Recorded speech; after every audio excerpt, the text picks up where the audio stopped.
Hi, I'm Mary, and today I want to share a story about how my life with my husband, Aaron, took an unexpected turn that changed everything.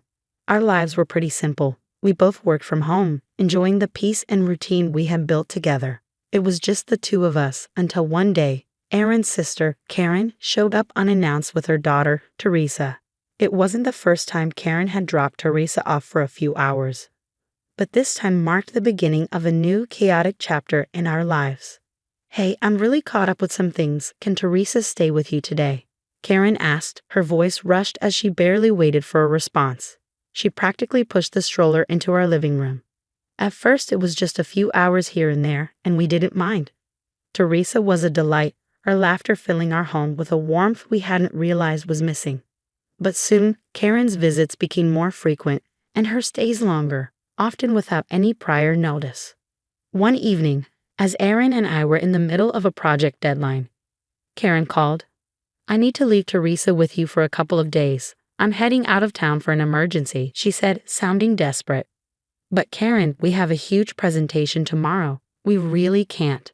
I started to protest, but she had already hung up. An hour later, Teresa was on our doorstep, sleeping peacefully in her carrier, unaware of the inconvenience her mother had just created. As days turned into weeks, Aaron's patience began to wear thin. "We can't keep adjusting our lives like this. It's not fair to us or to Teresa," he vented one night as we tried to rework our schedules yet again to accommodate another one of Karen's last-minute drop-offs. I know. Let's sit down with Karen this weekend and set some hard rules. She needs to understand that we have our own lives," I suggested, hoping we could bring some order to the chaos. That weekend, we sat down with Karen over coffee, trying to express our concerns. "We love Teresa, you know that, but we need more predictability. We can't keep functioning this way," Aaron explained, trying to keep his tone neutral. "Yeah, sure, I get it. I'll try to give you more heads up next time," Karen replied nonchalantly, brushing off the seriousness of our request. Despite our conversation, nothing changed. Karen's promises to plan better were empty, and Teresa's surprise stays continued, straining not just our schedules but our marriage too. Every time Karen called, my heart sank, knowing the disruption each call brought with it. Our story was turning into a cycle of frustration and makeshift solutions as Aaron and I struggled to balance our unexpected role as part-time parents with our professional responsibilities. But through it all, our bond with Teresa only grew stronger. Her presence was a silver lining in the storm that had become our daily lives. As the weeks turned into months, I realized that despite the challenges, Teresa had become a part of our family in a way we never expected. But little did we know, the real storm was yet to come, one that would test us in ways we couldn't imagine. We were wrapping up at a conference when my phone exploded with notifications, frantic texts from our neighbor, and several missed calls from an unknown number. My stomach sank as I stepped outside to call back. "You need to come home now. There's a serious situation with Teresa." Our neighbor's voice trembled through the phone. Aaron and I rushed home, our minds racing with worst-case scenarios. As we pulled up, our usually quiet street looked like a scene from a drama show, with police cars and a social services vehicle parked outside our house. My heart dropped. "What's going on?" "We're Teresa's aunt and uncle," Aaron said as we approached the officer in charge. "We received a call about a child left unattended. Can you explain why the child was alone?" The officer questioned sternly. Before we could answer, Karen burst through the crowd, her face a mix of panic and anger. "This is all a misunderstanding. I just left her for a little bit. They're always home." "Karen, what were you thinking? We were at a conference. We told you," I said, trying to keep my voice steady despite the anger bubbling inside. The social worker stepped forward, her expression serious. "We need to sort this out properly. It's clear there's been neglect." "No, you don't understand. Teresa is not our child." "We didn't even know Karen was going to drop her off today," Aaron interjected, his voice firm. The social worker took notes while the police talked amongst themselves. Karen stood there, shifting from foot to foot, her usual defiance replaced with a nervous twitch. "Look, we take care of Teresa a lot, but there was no arrangement for today.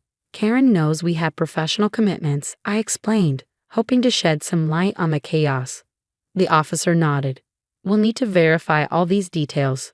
For now, we need to ensure Teresa is safe." As they spoke, I couldn't help but I glanced over at Teresa, who was being held by another officer. Her small face was filled with confusion and fear, and my heart ached to see her like that, caught in the middle of an adult mess. After hours of discussions and calls, the immediate crisis was diffused.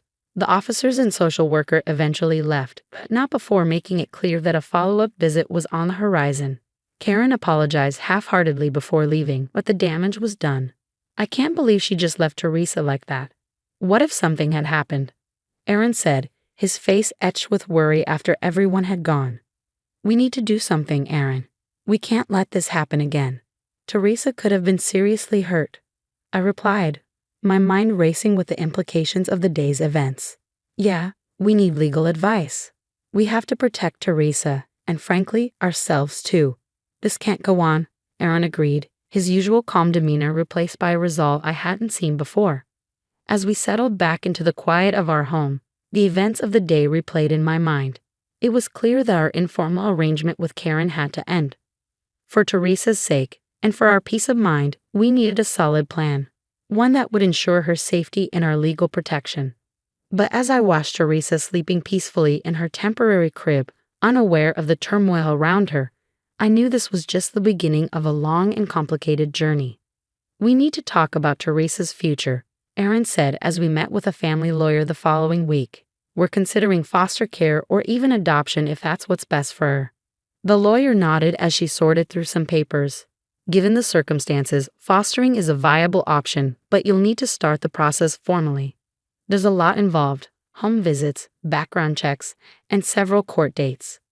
Whatever it takes, I replied, determination settling in. The thought of Teresa being anywhere but safe was unbearable. Meanwhile, Karen's visits dwindled as her own issues mounted. When she did show up, the tension was palpable. Why are you doing this? You're trying to take my daughter, Karen accused during one of her increasingly rare and heated visits. It's not about taking anyone. It's about what's best for Teresa. You're her mother, Karen, but you can't even tell us when you'll pick her up or drop her off. Aaron countered, frustration bleeding through his measured tone. I'm her mother. You think you can do this better than me? Karen's voice cracked, a mix of anger and despair. We are doing this because we have to, Karen. Someone has to be stable for Teresa, I added, hoping to soften the blow. The legal process was slow and grueling. Teresa became more and more attached to us, her routine with us providing a stark contrast to the sporadic appearances of her mother. Each court appearance, each home visit from social services felt like stepping onto a battlefield, fighting for the right to give Teresa a normal life. Mrs. and Mr. Smith, we've observed Teresa's interaction with both of you. It's clear she views you as her primary caregivers, the social worker noted during one visit, scribbling notes as Teresa played quietly at my feet. We just want what's best for her, Aaron explained, and I squeezed his hand, thankful for his unyielding support. As the court date approached to decide Teresa's future, Karen seemed to unravel further. You can't take her from me. I'll fight you, she warned over the phone one evening. We don't want to fight, Karen. We want Teresa to have a stable home. Why can't you see that this is bigger than any of us? I tried to reason with her, but it felt like talking to a wall.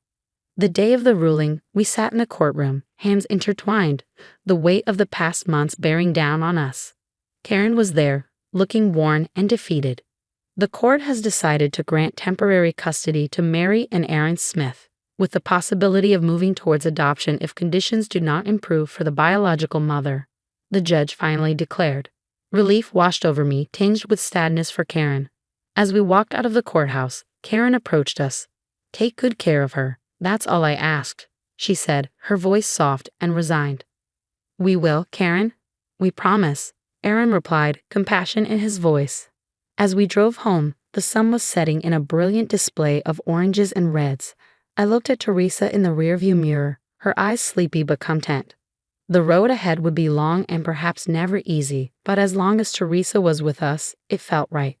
Her laughter filled the car, a sound now as essential as air, and in that moment I knew we had made the right decision, no matter how hard it had been to get there. Let's get this room fixed up for Teresa.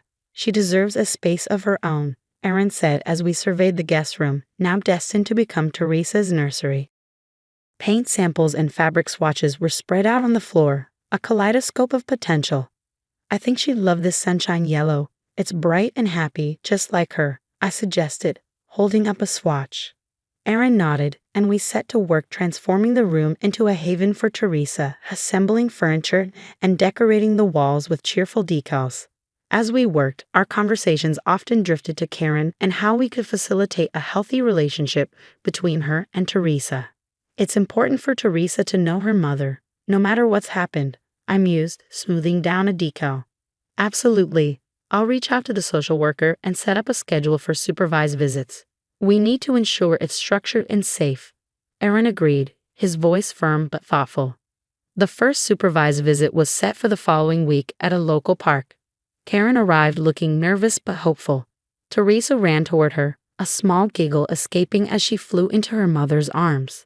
"It's good to see you, Teresa," Karen whispered, hugging her tightly. "I've missed you so much." "We've set up some ground rules, Karen. It's important that these visits are positive for Teresa," I said, watching them closely. "I understand. I don't want to cause any more trouble. I just want to be part of her life, even if it's like this," Karen replied, her eyes not meeting mine. As they played, Aaron and I discussed our approach moving forward. We should keep these visits regular but always supervised. Maybe over time, we can revisit the terms. Agreed, but for now, we need to keep control, I said, watching Aaron's gaze linger on Teresa and Karen, who were now laughing together. "Let's just see how these visits go. We can adjust as needed," Aaron responded thoughtfully. Over the next few months, the visits became a routine part of our lives. Karen seemed to stabilize somewhat, her interactions with Teresa growing more natural, yet the shadow of past events lingered as a reminder of the boundaries we had set. During one visit, Karen appeared more upbeat than usual. "I've been taking some classes and I'm trying to get a better job. I want to be someone Teresa can be proud of," she shared during a quiet moment. "That's great to hear, Karen. It's good for Teresa to see you working to improve things," I acknowledged, feeling a cautious optimism. As the year progressed, Aaron and I revisited the arrangement. "Do you think we should start allowing Karen a little more leeway with the visits?" I asked one evening, considering Karen's progress. "Maybe," Aaron replied, always cautious. "Let's discuss it with a social worker and see what she thinks. Karen has been doing well, and it might be time to test slightly relaxed conditions." With each step, whether painting a nursery or navigating the complexities of supervised visits, Aaron and I found our rhythm in this new life. Despite the challenges, or perhaps because of them, our family felt stronger, more resilient. Teresa's laughter had become the heart of our home, and every decision, every effort was made to nurture that sound. As we moved forward, cautious yet hopeful, I knew that no matter the complexities of the past, our future was something we could shape into something beautiful, for Teresa and for us. Can you believe how fast Teresa is growing up? She's reading already, Aaron marveled, watching Teresa curled up in a corner of her room, absorbed in a picture book. "It's amazing. She's like a little sponge, soaking up everything," I replied, my heart swelling with pride at her eagerness to learn. At one of our family barbecues, Karen arrived a bit early to help set up, a sign of how much she had changed over the years. "You know, Aaron, Mary, I can't thank you enough for what you've done for Teresa. Seeing her so happy and healthy, it means the world to me," Karen said, handing her a stack of plates to set on the table. "We're glad you're here too, Karen. It's been good for Teresa to have you in her life in a way that's healthy for everyone," Aaron said. "Hey Mom, look what I drew at school today." Teresa ran over, waving a colorful drawing of our family, including Karen. "That's beautiful, sweetie. You included everyone." I praised her, and she beamed with joy. "Yeah, I wanted it to have all the people I love," Teresa explained, pointing at each figure she had drawn. As the afternoon waned, Karen sat down next to me, watching Teresa play with her cousins. "She's really thriving with you. I've been going to therapy, really working on myself. It's not easy, but seeing Teresa like this helps a lot." "It sounds like you're really making progress, Karen. That's great to hear," I responded, genuinely happy for her efforts. "Yeah, I just wish I'd gotten help sooner, but I guess we all come to things in our own time," Karen reflected, her tone tinged with regret, but also hope. As Teresa's birthday approached, I felt a deep sense of fulfillment. Aaron and I had stepped into roles we never planned for, but now I couldn't imagine our lives any other way. We have formed a family, not just through blood, but through choice, love, and patience. Watching our little girl laugh, her life a tapestry of love and resilience, I knew we had done something truly wonderful. Now that our story has reached its conclusion, I have a thought-provoking question for you all. Do you think Karen should have been given a chance to be more involved in Teresa's life earlier, considering her efforts to improve herself? Or did Mary and Aaron make the right decision by waiting until she proved her stability? This touches on themes of redemption and trust, and I'm eager to hear your thoughts in the comments below. How would you balance the well-being of a child with the rights of a parent who is trying to turn their life around? If you enjoyed this story and the discussion it sparked, please don't forget to like this video and subscribe to the channel for more content like this. Your engagement helps us keep these stories coming.